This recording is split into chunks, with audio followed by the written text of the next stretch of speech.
और हम लोग कोई नॉर्मल अंधविश्वास नहीं थे। मतलब एक-एक चीज़ में अंधविश्वास था और हम लोग इतना डरपोक हो गए थे कि हमको आज सोचने में हमको शर्म आती है। तो भगवान खुन्नस खा लेंगे, भगवान हम लोग को सजा दे देंगे। रास्ते में 2-2 3-3 जगह बिल्लियाँ रास्ता काट दी। We didn't care. डर लगता है, गला अभी भी सूखता है और अगर अभी हम ध्यान नहीं देंगे इस चीज़ पे तो डेफिनेटली ये मेरे 2 साल का जो बेटा है गप्पा, उसको भी पास ऑन होगा। दोस्तों, गप्पा विद पप्पा में आपका फिर से स्वागत है। पिछले 1-1.5 साल से हम लोग गप्पा के साथ, गप्पा मेरा 2 साल का बेटा है, उसके साथ अलग अलग मंदिर मस्जिद हॉपिंग कर रहे हैं अक्रॉस इंडिया। तो फॉर एग्जांपल जब रिसेंटली हम लोग गांव गए थे आज से 1-1.5 महीना पहले, तो हम लोग झारखंड में माता छिन्नमस्ती के मंदिर, फिर देवरी माता मंदिर, फिर देवघर में शिव जी का मंदिर, फिर मेरे गाँव के करीब एक है तिलडीहा माता मंदिर, और फिर तेतरी में, भागलपुर के तेतरी में एक बहुत ही पॉपुलर और बहुत ही फेमस दुर्गा माता का मंदिर है, वहाँ सब हम लोग गए। और अभी उसी सिलसिले में अभी हम लोग आए हुए हैं अजमेर। अजमेर में ख्वाजा गरीब नवाज जी का दरगाह है, यहाँ पे हम लोग मत्था टेक रहे हैं और फिर यहाँ से हम लोग जाएंगे पुष्कर। और ये सब मंदिर मस्जिद हॉपिंग का जो सिलसिला है ये गप्पा के जन्म के बाद शुरू हुआ। और उसके पीछे कारण ये है कि जब हमारी लाइफ में बच्चा नहीं था, जब हमें बच्चा नहीं हो रहा था, तो थोड़ा डेस्परेशन सेट इन होना शुरू हो गया था।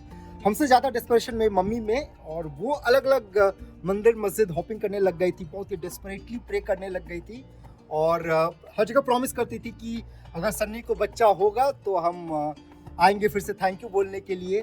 तो उसी सिलसिले में हम लोग अलग अलग मंदिर जा रहे हैं। अजमेर भी उसमें से एक था जहाँ पे हम मन्नत मांगे थे। तो ये तो नहीं पता कि किस भगवान के कहने पे या आशीर्वाद के बेसिस पे गप्पा पैदा हुआ, वो तो नहीं पता है और वो हमको पता करना भी नहीं है।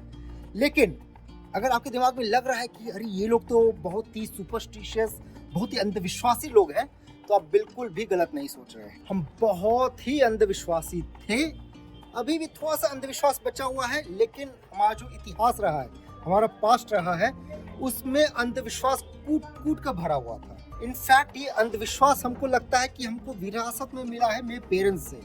मेरे पेरेंट्स बहुत ही अंधविश्वासी, वो सुपरस्टिशन को अपने लाइफ का एवरी एस्पेक्ट को डिक्टेट करने देते हैं और हमको लगता है उनको विरासत में मिला होगा उनके समाज से, उनके पेरेंट्स और फोर फादर्स से, और वो चीज़ हमको पास ऑन हुआ है। और अगर अभी हम ध्यान नहीं देंगे इस चीज़ पे तो डेफिनेटली ये मेरे 2 साल का जो बेटा है गप्पा, उसको भी पास ऑन होगा। और हम लोग कोई नॉर्मल अंधविश्वासी नहीं थे। मतलब एक-एक चीज़ में अंधविश्वास था। तो नॉर्मली जो होता है छींक देना, ये बिल्ली रास्ता काट देना, ये सब तो नॉर्मल था।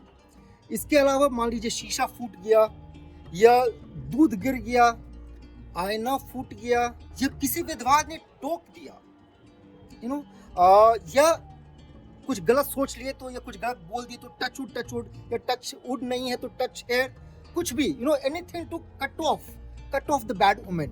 ठीक है, हम लोग उसमें इंडल्ज करते थे। मेरे पेरेंट्स तो उससे भी ज़्यादा, किस दिन नॉनवेज खाना है, इतना बजे खा ली तो क्या अगले दिन में वो नॉनवेज में गिनाएगा कि नहीं गिनाएगा। या कुत्ता हम लोग इसलिए नहीं पालते हैं क्योंकि किसी पुजारी या किसी पंडित जी ने उनको बोल दिया था कि कुत्ता हमारे खानदान के लिए अशुभ होता है। इस हद तक अंधविश्वास में हम लोग घुसे हुए थे और इस चक्कर में हम लोग भगवान से असली में प्यार नहीं करते थे। हमको लगता है हम लोग भगवान से डरते थे कि हम लोग अगर कोई चीज़ को इस ढंग से नहीं करते हैं या कुछ गलत ढंग से कर देंगे तो भगवान खुन्नस खा लेंगे, भगवान हम लोग को सजा दे देंगे, या हम लोग का जो बढ़िया लाइफ है वो खराब हो जाएगा, भगवान हमारा बढ़िया लाइफ को हमसे छीन लेंगे। तो मन में वो डर बना हुआ था और हम लोग इतना डरपोक हो गए थे कि हमको आज सोचने में हमको शर्म आती है। लेकिन आज हम लोग इस चीज़ को इस वजह से एक्नॉलेज कर पाते हैं, इस वजह से हम लोग इतना क्लियरली कॉन्फिडेंटली हम आपसे बात कर पाते हैं, क्योंकि हम अब अंधविश्वास को पीछे छोड़ दिए हैं।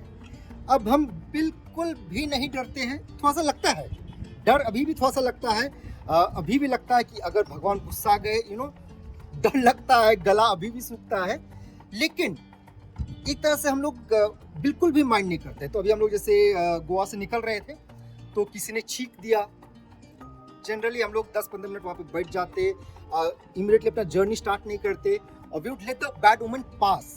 इस बार सोचते कुछ नहीं करना, नथिंग डूइंग, या मूविंग ऑन। रास्ते में 2-2 3-3 जगह बिल्लियाँ रास्ता काट दी, वी डिडंट केयर। ठीक है, फिर मुंबई से निकल रहे थे, किसी बच्चे ने कहीं छींक दिया, वी डिडंट केयर। और पिछले 1-1.5 साल से हम लोग ये जो हैबिट है बहुत डिफिकल्ट है इस हैबिट को इनकलकेट कर पाना, लेकिन हम लोग पूरा कॉन्शियसली कोशिश करते हैं। बहुत जगह लगता है कि कहीं हम भगवान से पंगा तो नहीं ले रहे हैं। I mean, अगर किसी ने छींक दिया और अगर हम चल दिए तो मन में बैठ जाता है कि जैसे हम भगवान से पंगा ले रहे हैं, ठीक है। लेकिन बहुत ही कॉन्शियसली हम लोग इस चीज़ को निकाल रहे हैं, और हमारा मकसद है, हमारा वन इम्पॉर्टेंट एम है कि गप्पा के लाइफ से भी अंधविश्वास हट जाए, ठीक है। वो भगवान से प्यार करे, वो भगवान को माने, डेफिनेटली माने, क्योंकि उससे मन की शांति बनी रहती है। आदमी अच्छा इंसान रहता है अगर वो भगवान को मानता है, और अगर लाइफ में कभी कोई परेशानी आ गई तो एक मन में शांति रहती है, एक होप रहता है कि भगवान है, नहीं तो आदमी होपलेस फील करने लग जाएगा। तो हम चाहते हैं कि वो भगवान को माने, लेकिन भगवान से डरे नहीं, भगवान को प्यार करे। और अगर वो अंधविश्वासी नहीं रहेगा तो इसके बहुत फायदे हैं। सबसे पहला तो वो स्ट्रेट थिंक कर पाएगा, वो लॉजिकली थिंक कर पाएगा, वो साइंटिफिकली थिंक कर पाएगा, वो डरेगा नहीं, वो निडर रहेगा, वो फ्री थिंकर रहेगा, और मोस्ट इम्पॉर्टेंटली वो लक पे डिपेंड नहीं करेगा, ठीक है।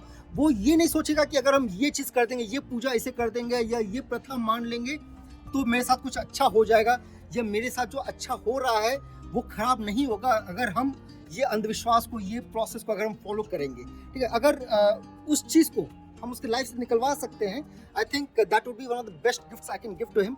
वो पॉसिबल तभी होगा अगर हम इसको खुद फॉलो करें, उसके सामने इसको अपने लाइफ का एक पार्ट बना लें। आप लोग बताइएगा कमेंट सेक्शन में आप लोग को ये थॉट प्रोसेस कैसा लगता है। And please don't forget to check out our Instagram account dappa.with.papa, and please don't forget to subscribe to this channel. With that friends, happy parenting, take care, bye bye.